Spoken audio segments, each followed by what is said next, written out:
محترم زہیب صاحب سوال پوچھتے ہیں۔ سوال ان کا یہ ہے کہ نماز کے دوران دنیاوی خیالات آنے سے نماز فاسد ہوتی ہے یا نہیں، اور ان کا یہ بھی کہنا ہے کہ ان خیالات اور وساوس کو دور کرنے کا طریقہ کیا ہے۔ تو یاد رکھیں، مسئلہ یہ ہے کہ نماز کے دوران دنیاوی خیالات آنے سے نماز فاسد نہیں ہوتی، البتہ اپنے اختیار سے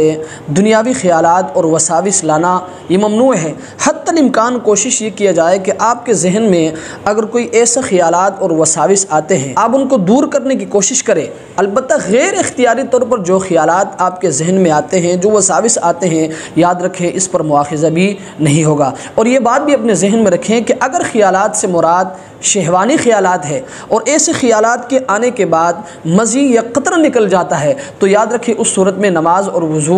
دونوں فاسد ہو جائیں گے۔ اور یہ بات بھی اپنے ذہن میں رکھیں کہ ان خیالات اور وساوس سے بچنے کا بہترین طریقہ یہ ہے کہ جب آپ قرات کرتے ہیں یا تسبیح پڑھتے ہیں تو ان کلمات کے معانی اور مفاہیم کی جانب دھیان رکھا جائے، اور اللہ تبارک و تعالیٰ کی عظمت اور جلال کا تصور کیا جائے، اور یہ سوچا جائے کہ اللہ کی ذات مجھے دیکھ رہا ہے، وہ مجھے سن بھی رہا ہے، اور میری ایک ایک حرکت سے وہ واقف بھی ہے۔ اور اسی طرح جب آپ قیام میں کھڑے ہیں تو یہ بات اپنے ذہن میں لائے کہ اس کے بعد مجھے نے رکوع کرنا ہے، پھر مجھے نے سجدہ کرنا ہے، پھر اس ترتیب سے مجھے اپنی نماز کو پورا کرنا ہے، مجھے اللہ کی ذات سے امید ہے۔ اگر آپ اس طریقے سے نماز ادا کریں گے تو آہستہ آہستہ یہ خیالات اور وساوس آپ کے ذہن سے، آپ کے دل و دماغ سے دور ہو جائیں گے، اور آپ کی نماز میں جان آ جائے گی۔ اللہ تبارک و تعالی ہمیں اس مسئلے کو سمجھنے کی توفیق عطا فرمائے۔